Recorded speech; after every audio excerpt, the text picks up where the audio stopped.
Alléluia, alléluia. Alléluia, ce matin, soyez bénis dans le nom de Jésus-Christ de Nazareth. Je voudrais partager ce message par la grâce de Dieu, que l'Esprit de Dieu m'a donné pour vous apporter, afin de vous encourager davantage à se confier en Jésus-Christ et en sa parole. Surtout, méditer sa parole, écouter sa parole, marcher par sa parole,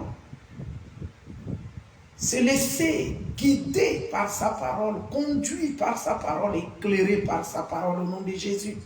Je prie, Père, dans le nom de Jésus-Christ de Nazareth, je te présente ta parole et ton peuple qui va écouter à l'instant et qui écouteront comme tu le fais davantage, que plusieurs prennent la vidéo, plus tard, l'écoutent et tu nous aides à recevoir des témoignages favorables.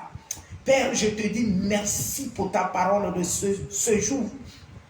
Merci pour la révélation que tu m'as donnée pour ce thème dont j'ai intitulé « Qui est ta force au jour de la détresse ?» Seigneur, tu ne voudrais pas que quelqu'un faiblit, ne faiblit pas dans la détresse. Ne faiblis pas dans la détresse. Pendant la détresse, que l'Éternel soit toujours ta force. Père, je te bénis et te rends toute la gloire de ce que la puissance de ton esprit et de ton onction accompagne ce message pour libérer quelqu'un, restaurer quelqu'un, fortifier quelqu'un, relever quelqu'un. Merci, roi des rois, que tout honneur te revienne dans le nom de Jésus-Christ.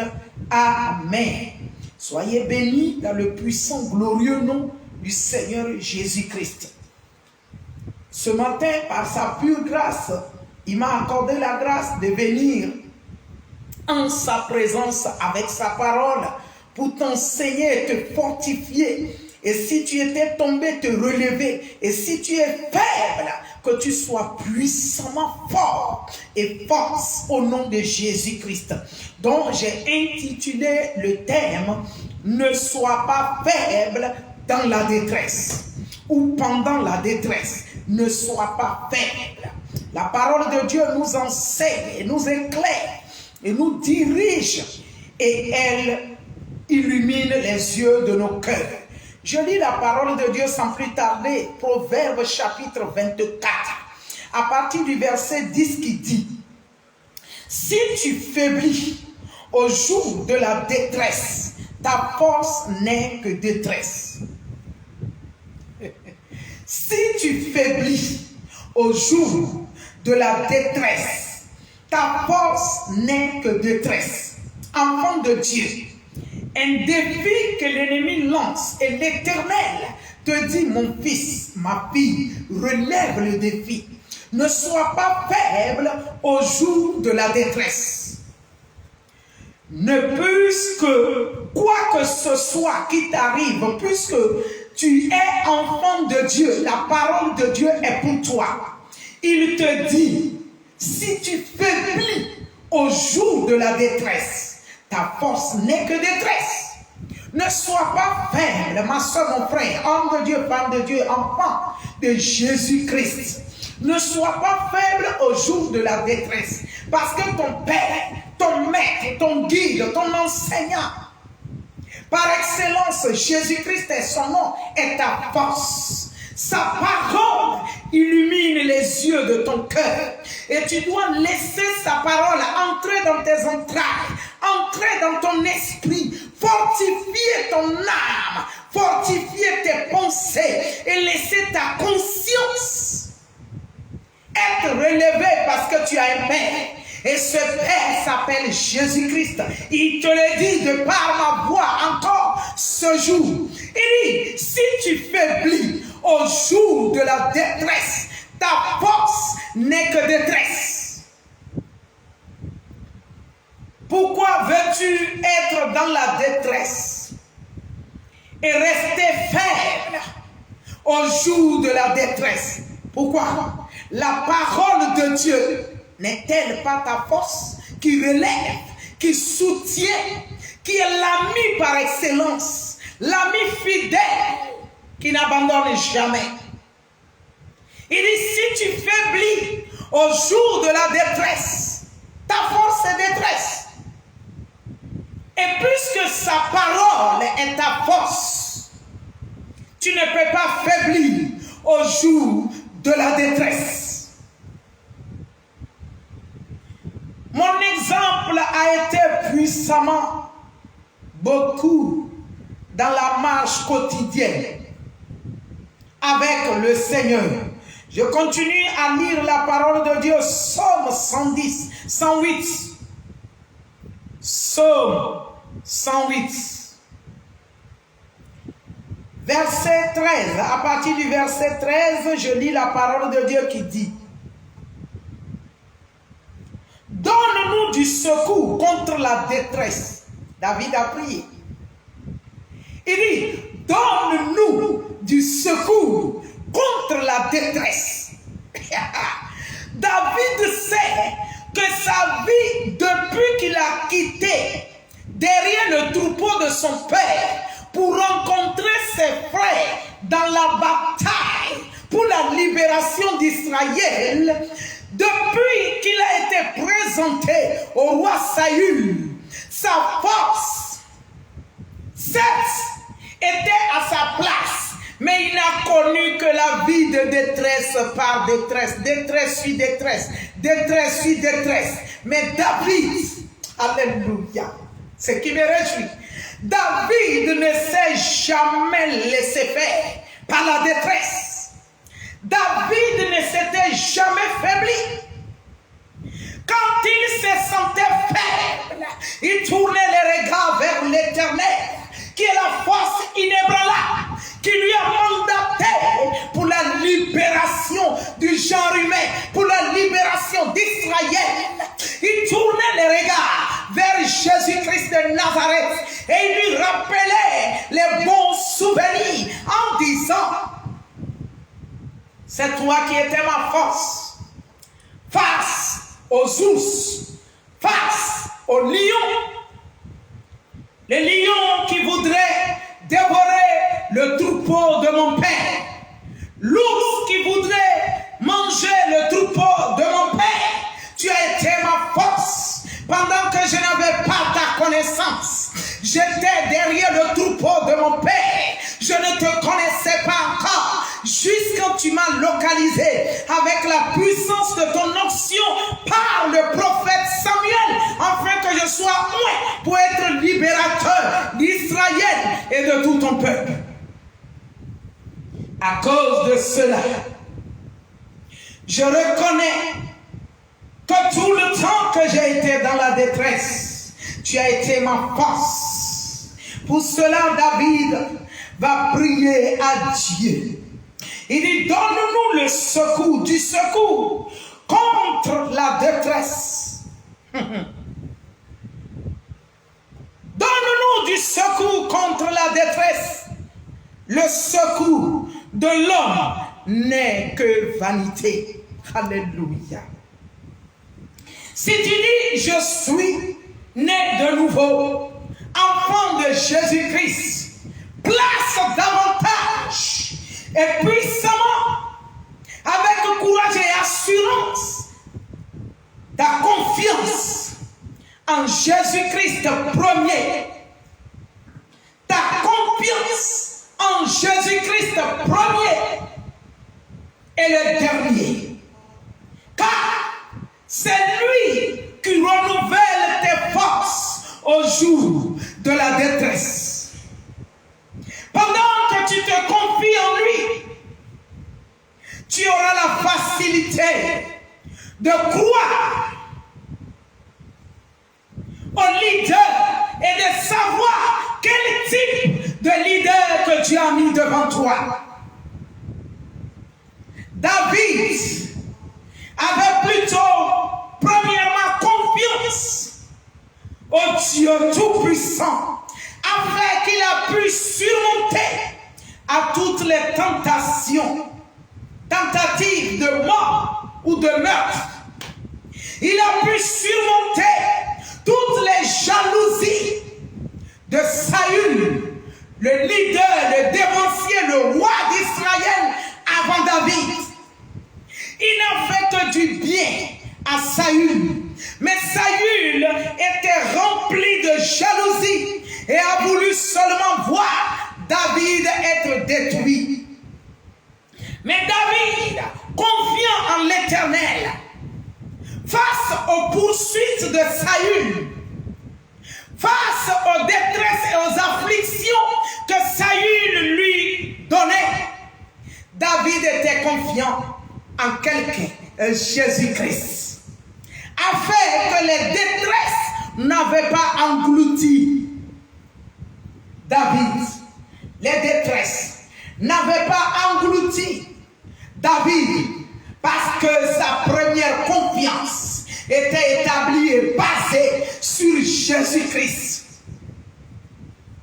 Il a voulu se confier pleinement à Saül, mais il ne savait pas que le dévancier était rempli de jalousie, de meurtre, d'assassinat, de destruction,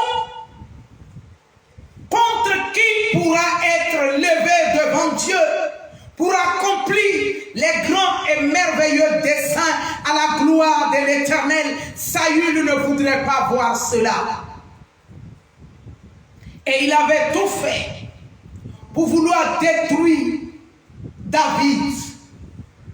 Mais Dieu, souverain, puissant, glorieux, fort dans les combats, défenseur des malheureux, protecteur de ses élus, de ses mandataires, avait toujours protégé David. Je voudrais parler à un serviteur de Dieu, à une servante de Dieu. Peu importe la solitude, peu importe le manque, peu importe les accusations, peu importe l'abandon, sois confiant en l'Éternel et surtout ne te laisse pas faiblir par la détresse. Sinon, ta force sera détresse.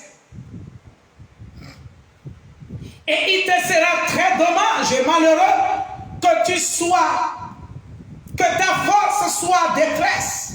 Parce que l'Éternel dit, si tu faiblis au jour de la détresse, ta force n'est que détresse.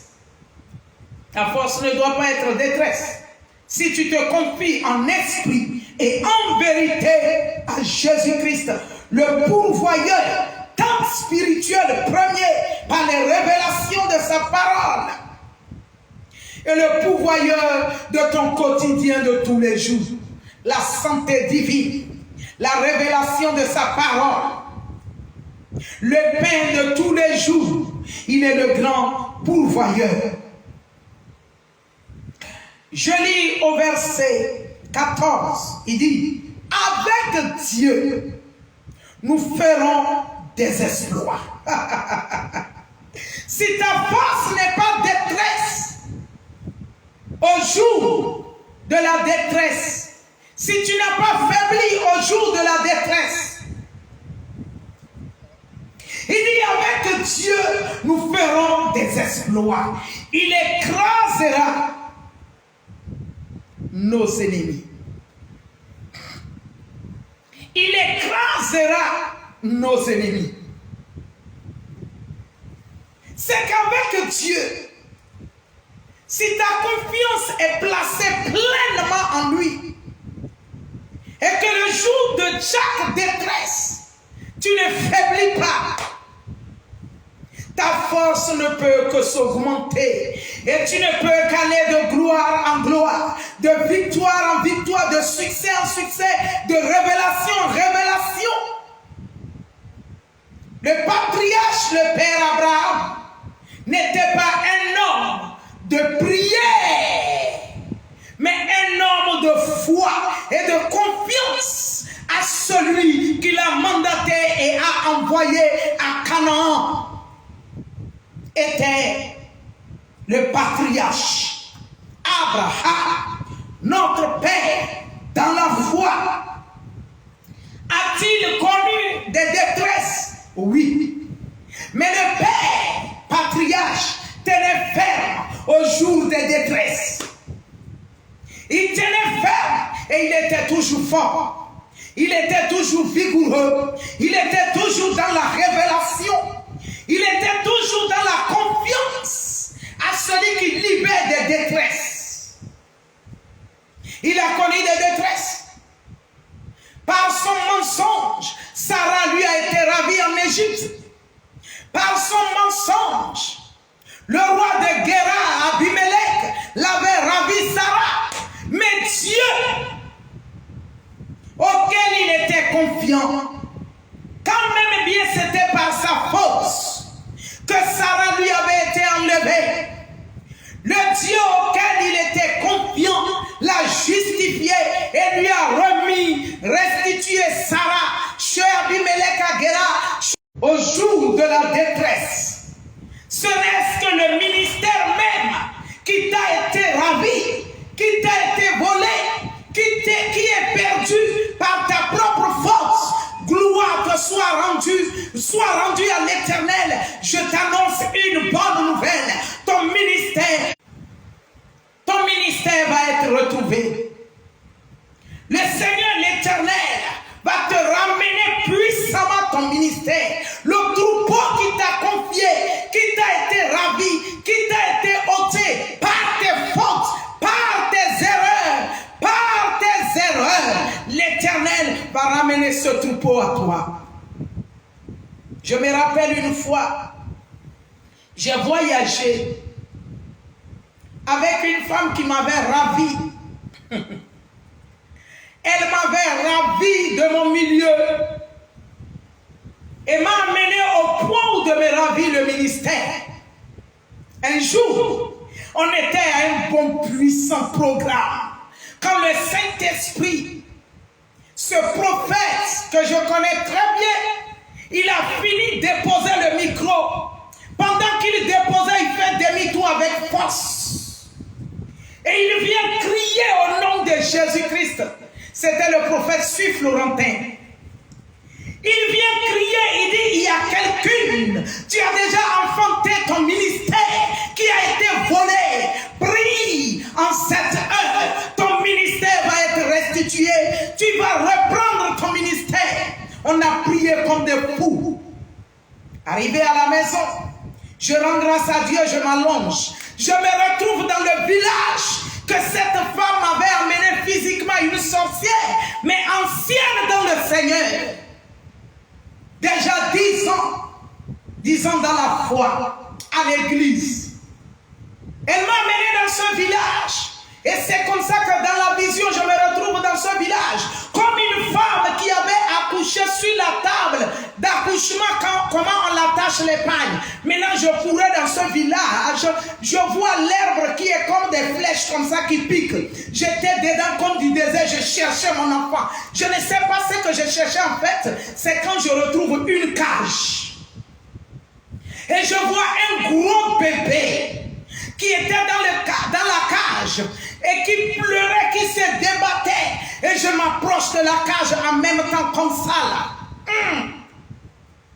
J'ai vu un ange descendu avec force et autorité et a brisé la cage. Et j'ai soulevé mon bébé, je l'ai placé sur mon épaule et j'ai commencé à chanter. Son royaume est sur son épaule. Son nom est le Dieu Tout-Puissant, merveilleux conseiller, le prince de paix. Il est roi, il est vraiment roi.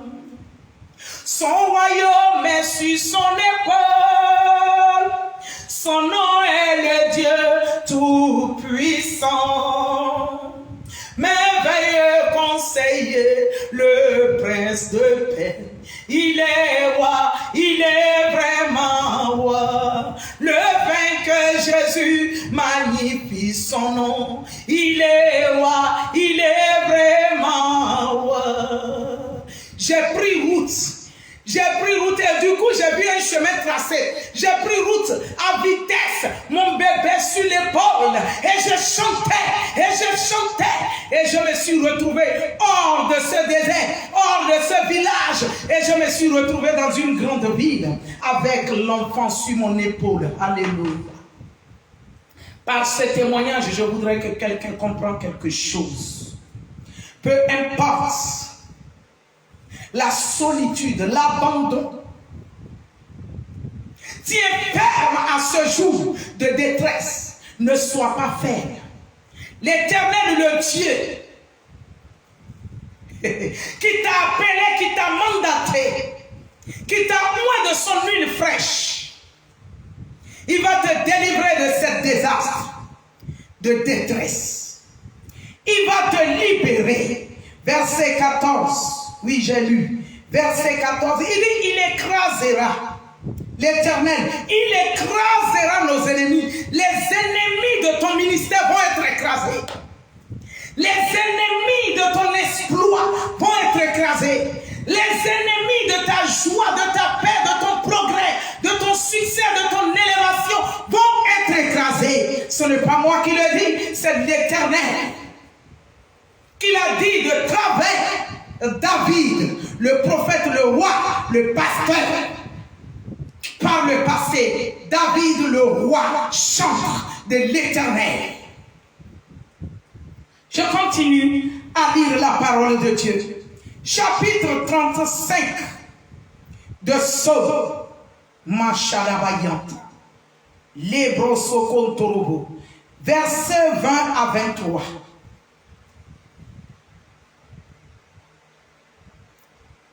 Je lis la parole de Dieu. Car ils tiennent un langage qui n'est point celui de la paix. Ils méditent la tromperie contre les gens tranquilles du pays. Tranquille dans ton coin, dans mon coin du pays. Ils ouvrent contre moi leur bouche. Ils disent, nos yeux regardent. Moquerie, mépris. 24, 22. Éternel, tu le vois. Ne reste pas en silence, Seigneur. Ne t'éloigne pas de moi. L'homme dans la détresse prie. La femme dans la détresse prie. Il parle à Dieu. Elle parle à Dieu et l'Éternel, le Dieu Tout-Puissant, qui entend les cris, les pleurs, les gémissements, l'angoisse de l'âme dans la détresse, exauce. Celui qui tourne les regards vers lui, qui ne faiblit pas au jour de la détresse et qui crie au secours, à lui le Dieu souverain, miséricordieux, compatissant, lent à la colère, riche en bonté, fidèle dans ses promesses et dans son alliance. Et David va prier. Il dit, Seigneur, ne t'éloigne pas de moi. Réveille-toi pour me faire justice. Waouh. Mon Dieu et mon Seigneur, défends ma cause. Alléluia. Il dit, mon Dieu et mon Seigneur, défends ma cause en ce jour de détresse. Jacob, l'exemple, a été face à un jour de détresse, à son grand frère Ésaü, et il a fui loin du pays où ils étaient avec les parents. Il s'était retrouvé seul dans un pays lointain, au point d'être asservi par son oncle Balaam, qu'il avait même plusieurs fois volé. Au retour d'être béni par l'Éternel pour aller dans le pays de ses parents, il a fait de nouveau appel à son grand frère pour faire la paix. Nous voyons l'exemple de Jacob dans ces temps de détresse, qui a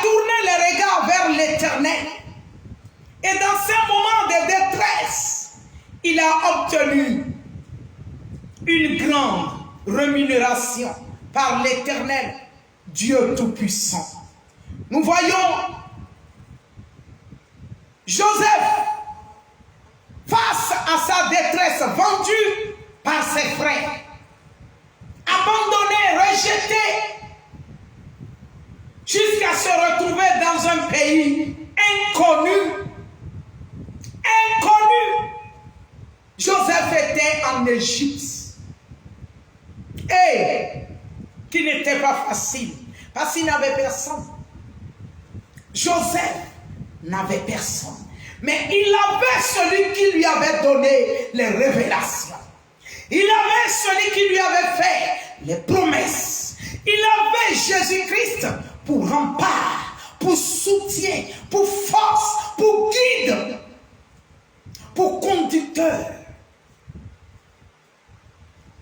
Et Joseph a connu que détresse sur détresse. Après que ses frères lui ont déchiré les vêtements, lui ont vendu, lui ont jeté dans la fausse détresse. Le secours par excellence de celui qui lui accordait les visions, les révélations, qui animait la jalousie à ses frères. À cause des visions, à cause des révélations, ses frères étaient animés de jalousie, de la haine.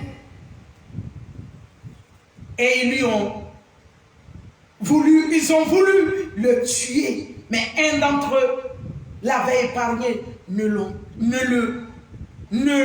tué pas. Ne lui tuons pas. Ne lui tuons pas. Ne lui tuons pas. Ils l'ont jeté dans la fosse. Hey!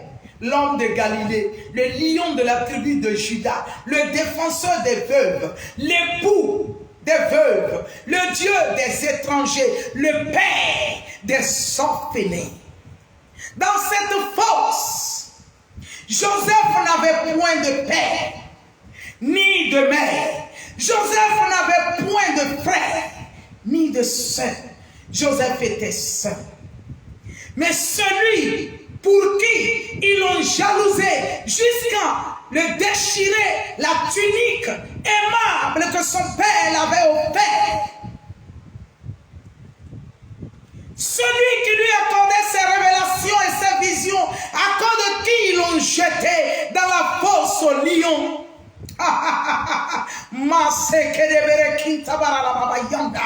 Il était dans la fosse avec lui. Il était avec lui lorsqu'il était vendu. Il était avec lui chez Potiphar en Égypte. Il était avec lui en prison.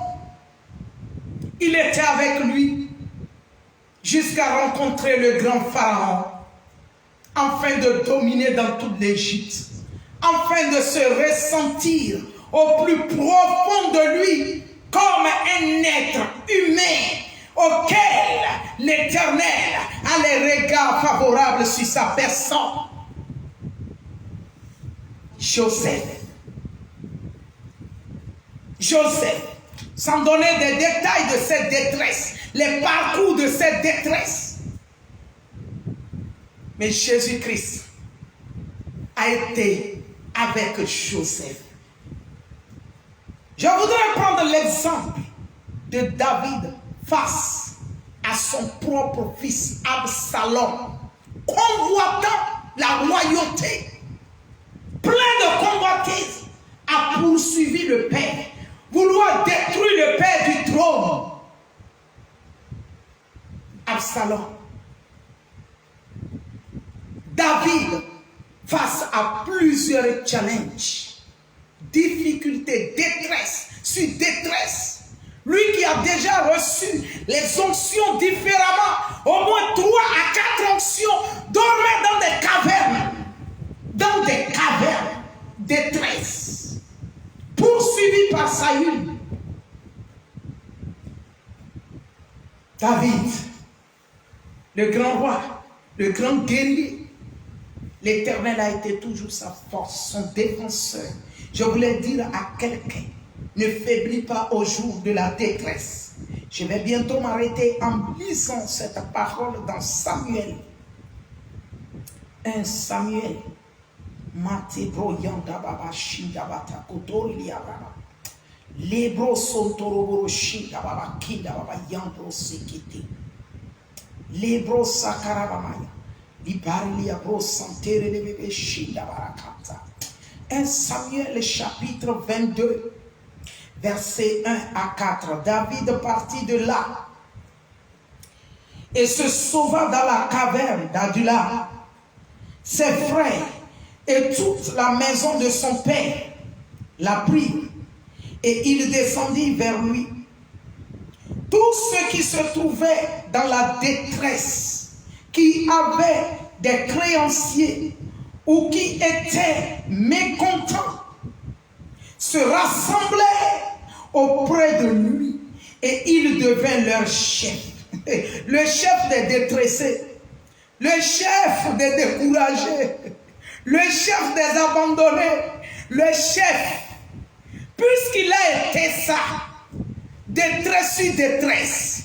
Donc c'est tout cela aussi que Dieu a voulu rassembler autour de lui, mais parce que lui n'a jamais faibli au jour de ses détresses. Il n'a jamais été faible. Donc il est devenu chef de ceux qui sont dans la détresse, afin de leur accorder son espérance et la force, le courage, les encourager pour qu'ils ne puissent pas faiblir et que l'Éternel soit tous leur soutien.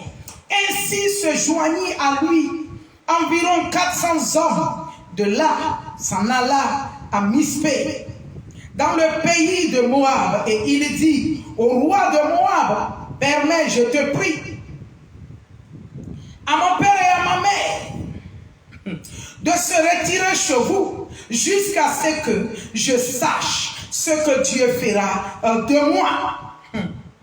Jusque-là, ce n'est pas parce qu'il ne savait pas ce que Dieu voulait de lui, mais la détresse était tellement outrance, à outrance, qu'il se disait qu'il ne connaît pas ce que Dieu veut faire de lui. Mais Dieu aussi avait laissé ce langage passer parce qu'il devrait être un temps donné seul. Et il les conduisit devant le roi de Moab. Et il demeura avec lui tout le temps que David fut dans la forteresse. Wow. Les solitudes de David. Les solitudes de David, les détresses de David. Il fallait un temps donné se séparer d'avec ses parents, sa mère et son père pour rester seul dans les cavernes, afin de mieux parler avec Dieu, afin de mieux reprendre de nouvelles forces, de nouvel élan, de nouvelles vigueurs, une nouvelle autorité, une nouvelle puissance, un nouveau courage, une nouvelle force. Il fallait que David se sépare des siens, afin de raviver encore son esprit par l'onction, afin de renouveler sa communion encore avec le Seigneur. Il fallait que David se sépare des siens pour un temps. Un temps de solitude, homme, femme de Dieu, n'est pas péché. Très important pour une nouvelle marche, pour un nouveau départ, pour une nouvelle force, pour une nouvelle communion avec le Saint-Esprit. Alléluia. Warabaya Santaraba. Quand tu es vrai leader, tu es obligé de te retrouver souvent seul. Très important. Quand Dieu a même besoin de toi, seul à seul, et que les siens est une préoccupation pour toi, Dieu peut créer une situation afin de te retrouver seul à seul avec lui pour un temps. Et c'est très important. Dans tout le temps des détresses de David, il n'a jamais manqué le secours de l'Éternel, le soutien de l'Éternel. Il a été toujours renouvelé de force. Dieu l'avait donné Gad. La parole de Dieu nous déclare que Gad, l'œil de David. Cependant, David était prophète, il était roi, il était pasteur, il avait ses onctions, il était chantre de l'Éternel, il avait tous ces trois onctions. Mais pourquoi Dieu a permis que Gad soit à ses côtés au point d'être appelé l'œil de David? David ne voyait-il pas? Il voyait. Mais le mystère de Dieu. Gad ne s'était jamais levé au-dessus de la tête de David. Ni David écrasait Gad en disant: je suis prophète, moi aussi, je suis chantre, je suis loin de l'Éternel. David a reçu presque 4 onctions. Mais David s'était toujours soumis au prophète Gad, au prophète Nathan. David est resté toujours soumis dans la reconnaissance des révélations que lui apportaient ses prophètes. Et il marchait conformément parce que cela venait de l'Éternel. Dans ses détresses, il lui fallait un temps. Cela seul avec Dieu, qui lui donnait de nouvelles directives, auxquelles il consultait pour savoir la marche qu'il doit entreprendre encore. Est-ce cela est agréable à Dieu? Et quand Dieu répondait, il s'élevait et il agissait. Et ceux qui vont le suivre, le suivaient. Alléluia. Chapitre 34 de Psaume. Je lis la parole de Dieu, 34. À partir du verset 6 à 9. Alléluia. Alléluia. Quand on tourne vers l'Éternel, vers lui, les regards, on est rayonnant de joie et le visage ne se couvre point, pas de honte. Quand un malheureux crie, l'Éternel entend et il le sauve de toutes ses détresses. Il y a beaucoup de détresses. De toutes ses détresses. David a connu beaucoup de détresses, de multiples détresses. Et David va écrire ses psaumes dans ces temps des exaucements. Il dit, quand un malheureux crie, l'Éternel entend et il le sauve de toutes ses détresses. L'ange de l'Éternel campe autour de ceux qui le craignent et il les arrache du danger. Sentez, voyez, verset 9, combien l'Éternel est bon. Heureux l'homme qui cherche en lui son refuge. Qui est-ce qui est ton refuge au jour de la détresse? Est-ce la peur, la faiblesse qui est ton refuge? Est-ce les accusations multi à tort aux autres qui est ton refuge? Est-ce les mauvais compagnons parce que tu es dans la détresse, tu acceptes tout le monde comme des amis, comme des compagnons pour bavarder de rien et de tout? Est-ce cela est ton refuge? Est-ce le désordre parce que tu es dans un temps de détresse? Tu mènes maintenant une vie désordonnée. Tu vas partout, même dans des endroits où il ne faut pas aller. Est-ce cela est ton refuge? Qui est-ce qui est ton refuge? Est-ce l'argent que tu peux avoir? et la détresse a surgi, tu fais de l'argent un refuge. Est-ce les amis insolents de n'importe quelle vie, déviés, commencer à aller dans des bars, dans des boîtes de nuit, dans des lieux où en temps normal, par la crainte de Dieu, tu ne voudras pas rester dans ces lieux. Mais à cause de détresse, tu as laissé ta force faiblir au jour de la détresse, au point d'aller où il ne faudrait pas aller pour chercher de refuge. Est-ce le manque, la maladie qui est ta détresse au point de tendre la main vers l'iniquité pour chercher le secours? Et ta détresse, est-ce cela est ton refuge au jour de la détresse? L'Éternel t'adresse sa parole encore aujourd'hui. Examine-toi et revois ton amitié. Est-ce les compromissions? Est-ce l'arrogance?